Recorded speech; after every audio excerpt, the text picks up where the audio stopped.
Pastor Enoch की सामर्थी सेवकाई में आपका हार्दिक स्वागत करते हैं। हम विश्वास करते हैं कि पिता ने आपको आज की सभा में जुड़ने का सौभाग्य दिया है। इन सभाओं में बहुत से लोगों ने एक नई उम्मीद को पाया है।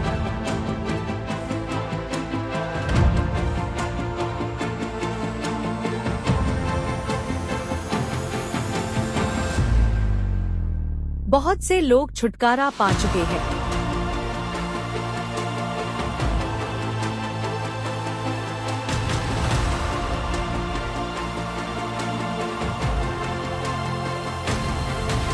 आप बहुत सी गवाहियों को हमारे YouTube चैनल पर देख सकते हैं। इस सेवा के ऊपर एक अद्भुत अभिषेक और शक्ति है जो बीमारियों को चंगा करती है,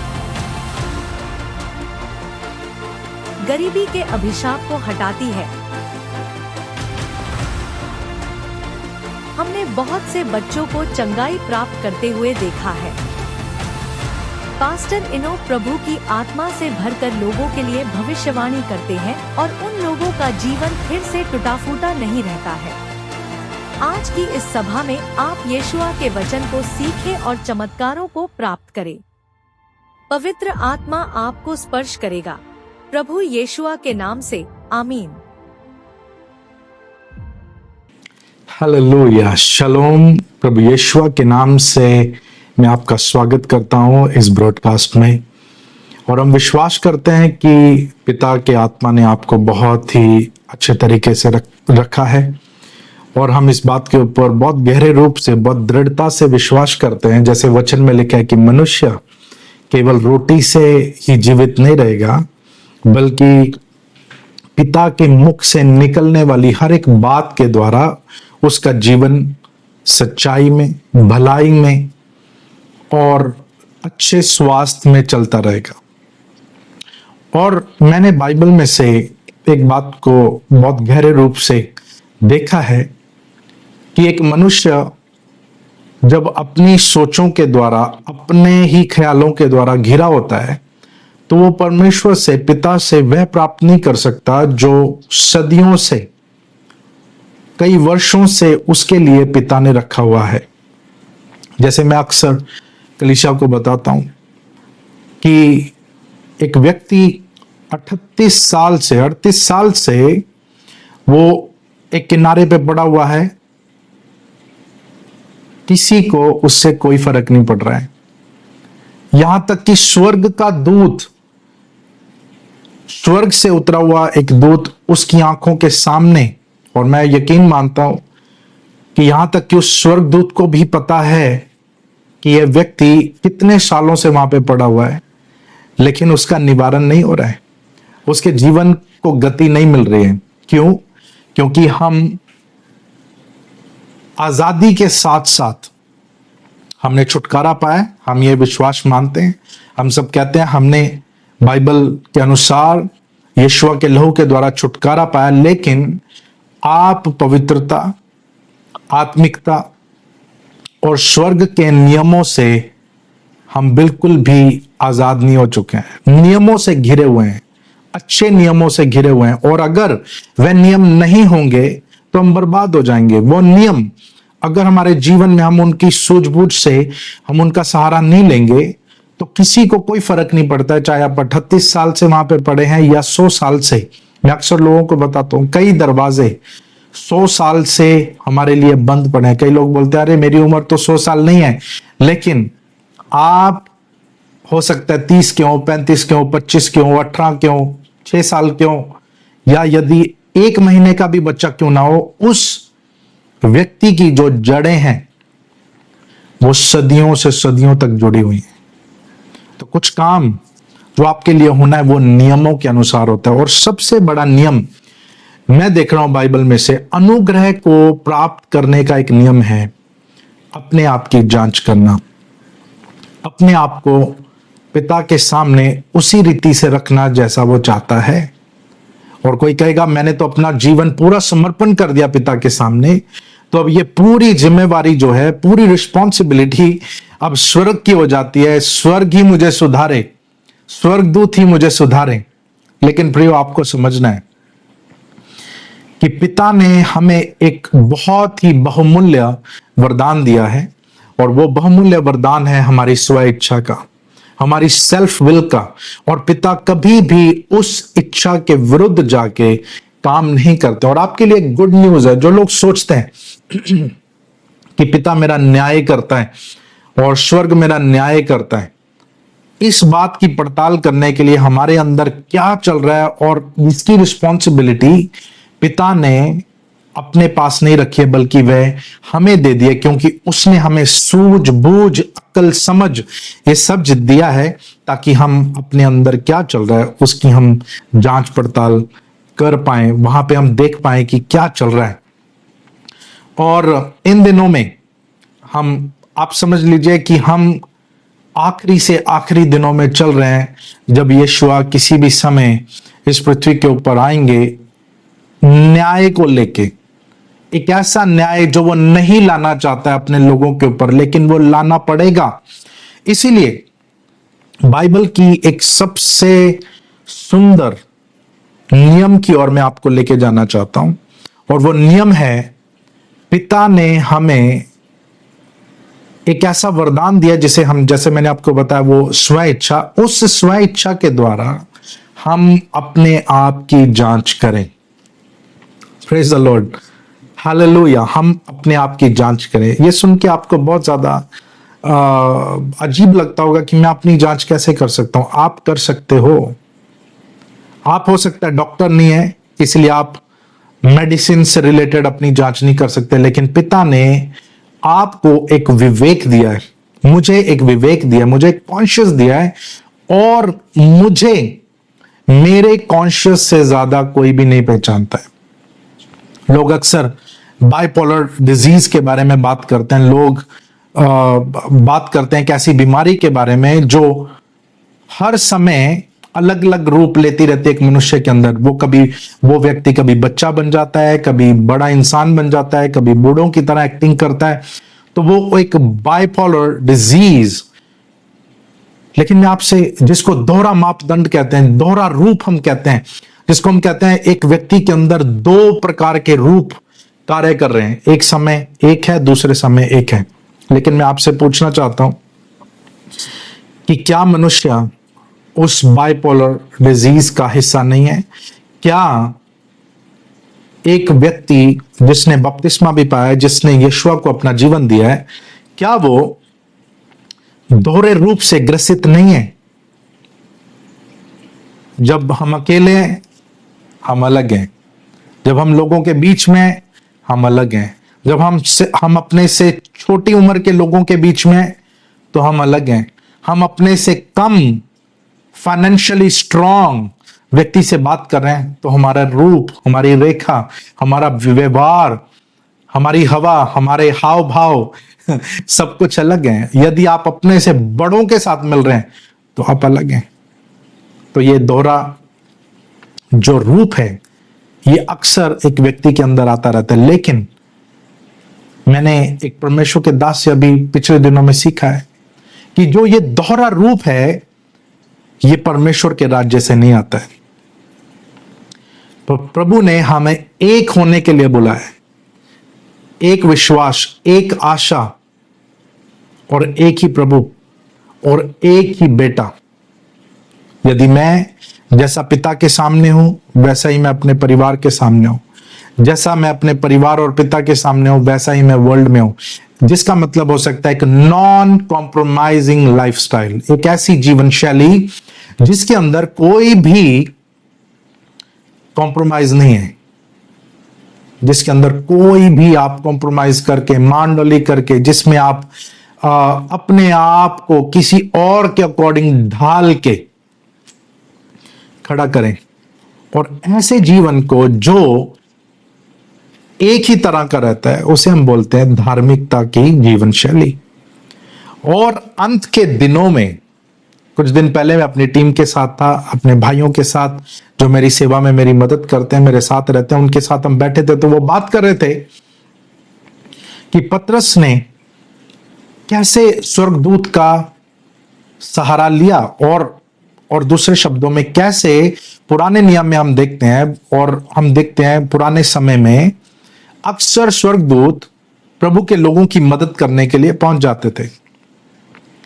मैंने उनसे कहा कि यह तभी होता है जब एक व्यक्ति साफ सुथरा, एक रूप, एक रेखा, एक ही शक्ल में अंत के समय तक बना रहता है। और जब वो अंत के समय, क्या है अंत का समय, यहां तक कि आपके खड़े रहने का परिणाम मृत्यु भी क्यों ना हो, आप खड़े रहते हैं, और तब आप देखते हैं कि स्वर्गदूत आपकी मदद करने आते हैं। स्वर्ग मैक्सिमम सपोर्ट के साथ, भारी भरकम मदद के साथ आपके लिए खड़े हो जाता है। कोई सवाल पूछेगा, क्या आपने कभी ऐसी मदद देखी है? तो मैं आपको बताने के लिए बिल्कुल दृढ़ता के साथ इसका जवाब दे सकता हूं कि बहुत समयों में मैंने ऐसी मदद को आते हुए देखा है, और वह मदद आपके लिए भी अवेलेबल है। लेकिन एक नियम, अनुग्रह में चलने का नियम वो यह है कि एक मनुष्य अपनी जांच करे। और आपको बाइबल से बता देता हूं कि पिता का यह बिल्कुल भी दिलचस्प काम नहीं है कि वो अपने बेटे और बेटियों को न्याय करे, उनकी गलतियां निकाले। ये सुन के कई लोग चौंक जाएंगे, हैरान हो जाएंगे कि ऐसा कैसे।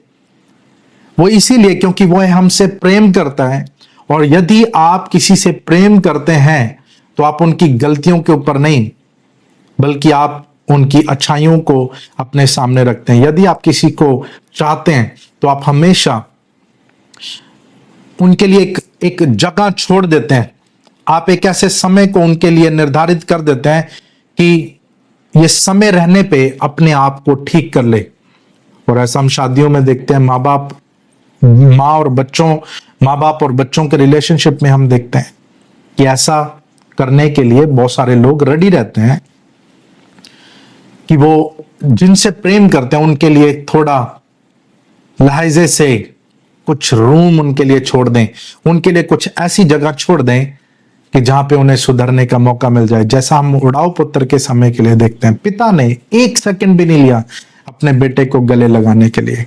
वो गंदा था, वो बिखरा हुआ था, टूटा फूटा था।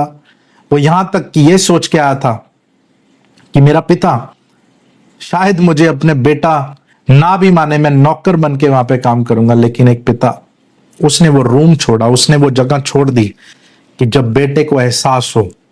पिता नहीं गया, पिता ने कभी बात नहीं की कि वो उसने मेरे साथ ये किया, उसने मेरे साथ ये गलती की। पिता ने अपने आप को रिलीज कर दिया, अपने आप को छोड़ दिया कि जब गलती मानी जाएगी तो वह अपने बेटे को ग्रहण कर लेगा। लेमेंटेशन, बुक ऑफ लेमेंटेशन, विलाप गीत, उसका 3रा अध्याय, और मैं यकीन मानता हूं कि उसके 40 वचन में लिखा है कि हम अपने चाल चलन को ध्यान से परखें और यहोवा की ओर फिरें। मैं आपको बताता हूं, यदि आपका चाल चलन, आपका हृदय, अगर आप उसे परखने में, उसका चेकअप करने में आप फेल होते हैं, कोई ताकत, कोई प्रॉफिट, कोई अपोस्टल, कोई चर्च, कोई कलीसिया, कोई पैसा आपकी मदद नहीं कर पाएगा। क्योंकि धार्मिकता के रास्ते में कोई नहीं आ सकता। धार्मिकता के रास्ते में कोई भी नहीं आ सकता। धर्म के अनुसार, धार्मिकता के अनुसार, नियम के अनुसार जो होना है वह होकर ही रहेगा। और इसका असर हम देखते हैं कि कैसे पिता ने नियम को पूरा करने के लिए, नियम की पैरवी करने के लिए, पिता ने अपने बेटे को क्रूस पर जाने के लिए छोड़ दिया। और 1 कुरिन्थियों 11 में भी हम पढ़ते हैं, वहां पे लिखा है कि हमें अपने आप को परखना है। इससे पहले हम प्रभु भोज में जाएं तो हम उसके ऊपर नहीं जाएंगे, लेकिन वहां पे लिखा है कि मनुष्य अपने आप को परखे। आपकी और मेरी यह व्यक्तिगत एक रिस्पॉन्सिबिलिटी है, जिम्मेवारी है कि हम अपने आप को परखें। और जब आप ऐसा करते हैं, परखने के लिए आपको टाइम मिलता है, और उस टाइम का फायदा उठाते हुए आपको अपने द्वारा किए गए काम को सुधारना होगा, अपनी गलती को सुधारना होगा। मैं जानता हूं कई बार कई लोग दूरदर्शी नहीं होते हैं, उन्हें आने वाले कल के बारे में पता नहीं होता है, उन्हें पता नहीं होता है कि यह सही है या गलत है। लेकिन एक दिन जब वो समय आ जाता है कि उनकी आंखों से पर्दा हट जाता है, हटे हुए पर्दे का फायदा आपको उठाना है, क्योंकि अगर आप ऐसा नहीं करेंगे तो आपका खुद का कॉन्शियस, आपका खुद का विवेक आपको कैदी बना लेगा और आपको गुनहगार ठहराएगा। और क्योंकि आप अपने आप को गुनहगार मानते रहेंगे, आपको पता रहेगा कि मुझसे गलत हुआ है, और अगर आपसे गलत हुआ है, आपसे कोई भी गलती हुई है, आपसे कोई भी ऐसा काम हो गया उस समय जब आप दूरदर्शी नहीं थे, 10 साल पहले, 5 साल पहले, 8 साल पहले, 15, 20, 25, 50 साल पहले कुछ ऐसा हो गया, उसके लिए आपको अपने कॉन्शियस को, अपने विवेक को पिता के सामने नम्र करते हुए पिता से उस बात का अंगीकार करना होगा। और यदि जिसके विरुद्ध आपने काम किया, यदि वो व्यक्ति जीवित है, आप उन्हें जानते हो सकता है वो आपसे कम मजबूत हो, आपसे कम पढ़े लिखे हो, आपसे कम पैसे वाले हो, आपके सामने उनका रुतबा उतना ना हो जितना आपका है, लेकिन पिता जितनी कीमत आपके ऊपर डालता है उतनी कीमत उनके ऊपर भी डालता है। इसीलिए पिता की निगाह के अनुसार आपका रुतबा, आपका पैसा, आपकी शौकत, आपकी शोहरत, सब कुछ जीरो है। हमें उस जगह पे आना है जहां पर हम अपने आप को जांचते हुए, नम्र करते हुए पिता के सामने और उन लोगों के सामने जिनके विरुद्ध हम गए थे जाने अनजाने में, उस बात का अंगीकार कर लें। क्योंकि माफी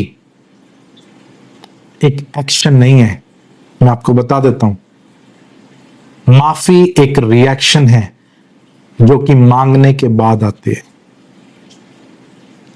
जो कि पश्चाताप के बाद आती है। पश्चाताप एक एक्शन है जो आपको करना है। कई लोग सोचते हैं मैंने यीशुआ के लहू से अपने आप को धो लिया, अभी मैं सब कुछ, वहां पे वचन में लिखा है, अपने सारे गुनाहों को एक दूसरों के सामने तुम मान लो। एक दूसरे कौन है? ये कौन है वो लोग? ये वो लोग हैं जिनको आप शायद नहीं, जिनके विरुद्ध आप गए, जिनके साथ हमेशा आपका तालमेल उनके साथ सही नहीं था। तो ऐसा करने से क्या होगा? हमारी खुद की सफाई होगी। मैंने अक्सर देखा है लोगों को, यदि उनको पश्चाताप करने की बारी आती है, वो पहले जज करते हैं, वो देखते हैं, इस बात का न्याय करते हैं कि मैं केवल माफी उससे ही मांगूंगा जो मुझसे ताकतवर होगा, मुझसे मजबूत होगा, मुझसे बड़ा होगा। लेकिन जो मुझसे छोटा, उनके बारे में कौन केयर करता है?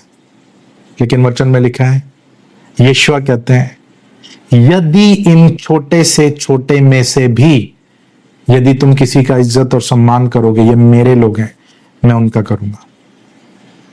परमेश्वर हम सबको मौका देता है अपने आप को करेक्ट करने के लिए, अपने आप को जज करने के लिए। मैं आपको एक बात बताता हूं, मैंने अक्सर जैसे आपको बताया कि दूरदर्शी हो सकता आप ना हो, आपकी समझ वैसी ना हो जैसी किसी और की हो, लेकिन आप हमेशा इस बात को ठान के बैठे, मैं सही हूं, मैं ही सब कुछ हूं, मैंने जो किया वो सब कुछ ठीक है।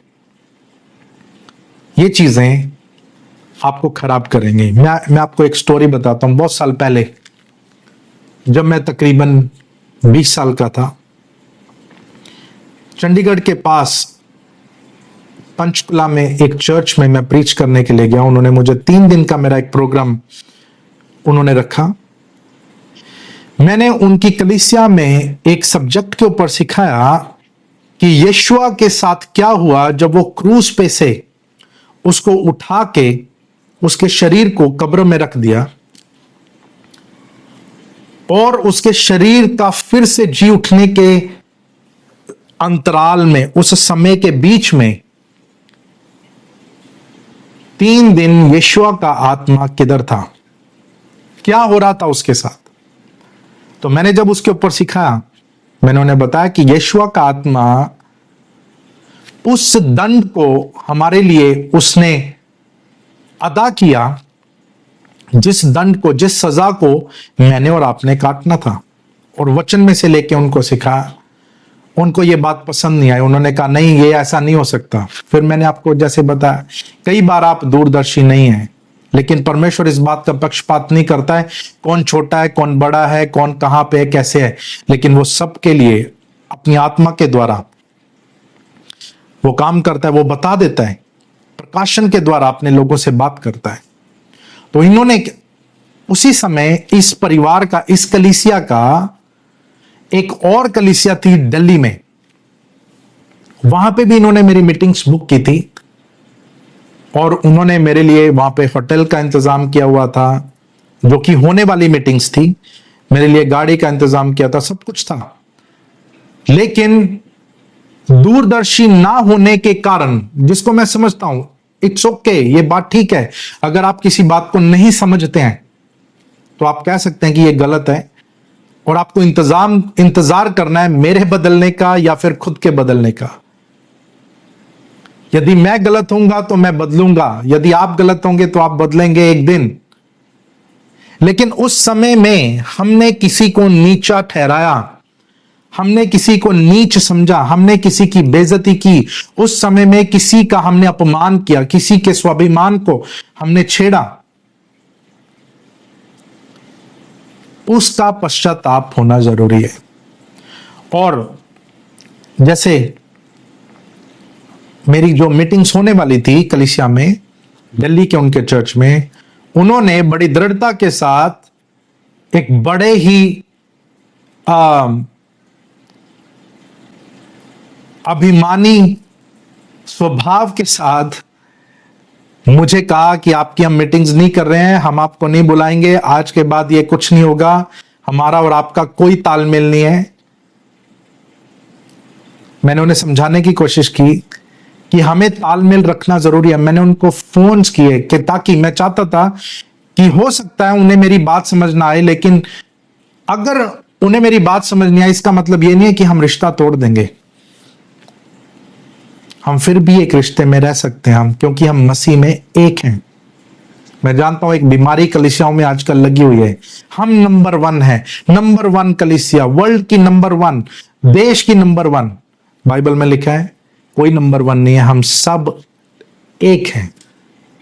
जब हम कहते हैं मैं नंबर 1 हूं, तो आप एक विभाजन को लेके आते हैं। जब हम कहते हैं हम सब एक हैं, गांव में है, जंगल में है, शहर में है, हम सब एक विश्वास के एक ही लोग हैं, तब मसीह को खुशी होती है, तब यीशुआ को उससे प्रसन्नता प्राप्त होती है। आमीन। तो ऐसा करने के बाद उन्होंने मेरी मीटिंग्स कैंसिल कर दी, बड़े घमंड में मेरे साथ वो रिश्ता तोड़ दिया, सब कुछ खत्म हो गया। लेकिन कुछ सालों के बाद, कुछ ही दिनों पहले मुझे पता लगा, मैंने देखा अपनी आंखों से, दोनों ही कलीसियाएं इन लोगों की बंद हो चुकी हैं। पंचकुला का भी चर्च खत्म हो चुका है। दिल्ली जो उनका अच्छा खासा एक बहुत अच्छे लोगों के साथ, काफी प्रॉस्परस लोगों के साथ उनका जो सिस्टम था, वो भी खत्म हो चुका है। और वो परिवार दिल्ली के एक ऐसी कलीसिया के साथ संबंध में है, उनके यहां पे एक नेतृत्व की जिम्मेवारी उन्हें मिली है, लीडरशिप में वो आ चुके हैं। जो कलीसिया उस प्रकाशन में विश्वास करती है जो आज से तकरीबन 15-16 साल पहले मैंने उस कलीसिया में किया था, 15-16 साल पहले।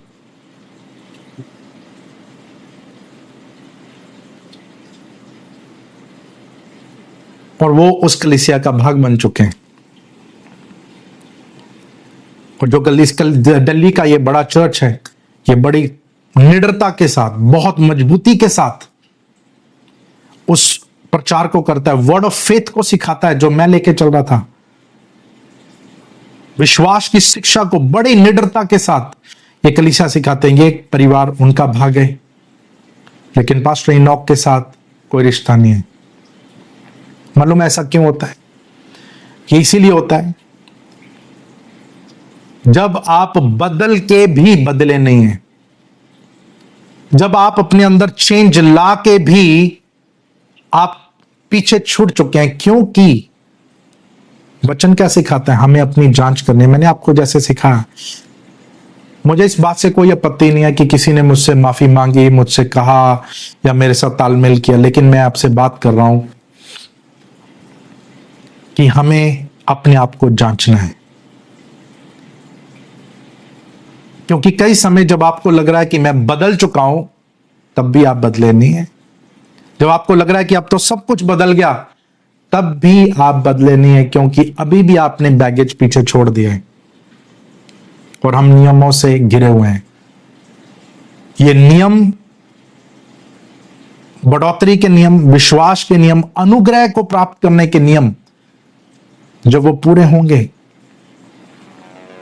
तब हमारे ऊपर दोष की आज्ञा नहीं होगी। परमेश्वर के अभिषिक्त व्यक्ति से वचन सीखने के लिए हमारे साथ जुड़ने के लिए धन्यवाद।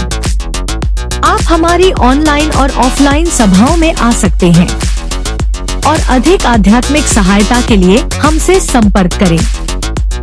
पास्टर इनोक आपसे संदेश पाकर प्रसन्न होंगे।